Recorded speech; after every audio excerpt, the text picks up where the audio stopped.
5 seasons, an NBA Finals appearance, a Hall of Fame resume on the sideline, and a contract worth over $40 million is still untouched. None of it mattered.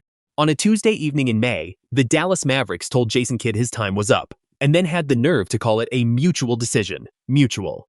As if Kidd looked at $40 million sitting on the table and said, "Yeah, I'm good. I'll walk away from this." That's not a mutual decision. That's a polished press release designed to make a messy firing look clean.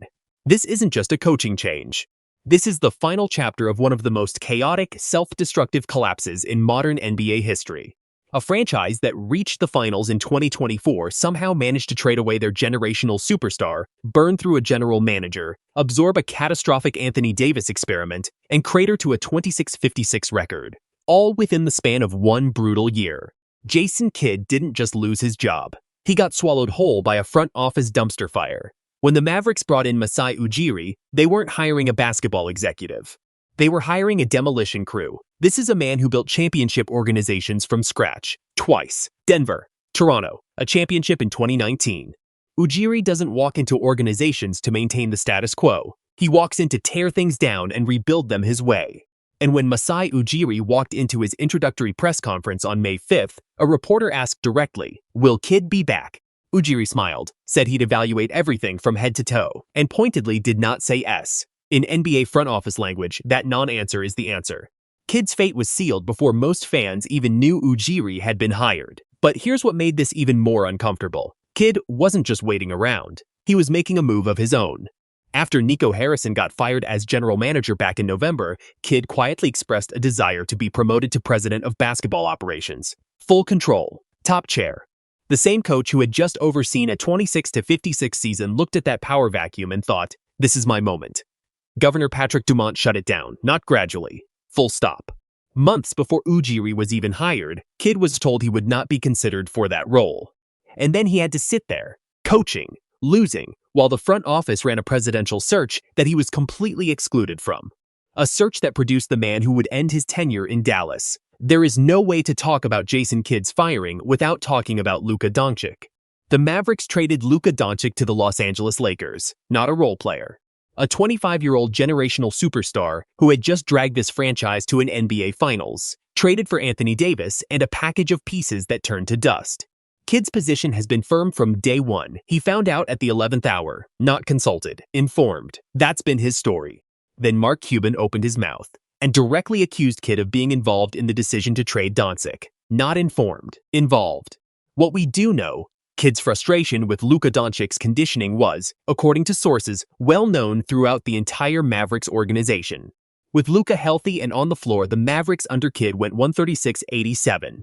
Without Luka, 69 wins, 118 losses. That is not bad luck.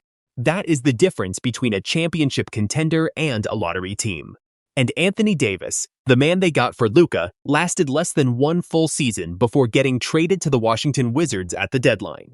The centerpiece of the most shocking trade in modern NBA history ended up being a salary dump.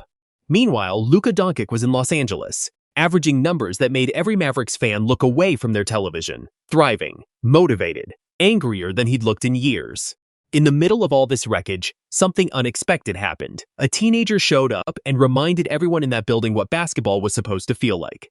Cooper Flagg, the no. 1 overall pick in the 2025 NBA draft, didn't just survive his rookie year. He won Rookie of the Year on a team that won 26 games, in an organization hemorrhaging staff and credibility at every turn. An 18-year-old kid put together a rookie campaign compelling enough to earn the league's top individual honor for first-year players. But here's the pressure. Cooper Flagg is now the entire bet. Every decision this franchise makes from this point forward is filtered through one question: is this good for Cooper Flagg? The coaching hire is a Flagg decision. The roster is a Flagg decision. The culture Ujiri is building is fundamentally a Flagg decision. Because the cost of getting it wrong with Flagg isn't just another bad season, it's watching him request a trade at 24 years old. Jason Kidd could not be that coach. The baggage was too heavy. The front office relationship was too fractured. Let's be honest about what actually happened. Jason Kidd didn't destroy the Mavericks. He didn't trade Luka Doncic. He didn't sign Anthony Davis without a backup plan. The front office did that. Ownership allowed it. And then when the smoke cleared, they handed Kidd the bill. But Kidd isn't innocent either. A coach with real influence doesn't get blindsided by the biggest trade in franchise history. A coach with a healthy front office relationship doesn't get frozen out of a presidential search that determines his own future. The truth lives somewhere in the uncomfortable middle. A talented coach who was genuinely good at maximizing Luka Doncic, genuinely limited when that crutch was removed, and genuinely entangled in a front office culture that was dysfunctional long before Ujiri arrived to clean it up. So here's the question. Was Jason Kidd the reason the Dallas Mavericks failed? Or was he the last competent thing standing between that franchise and a complete freefall, and they just fired him to give themselves someone to blame? Drop your answer below because this debate is far from over.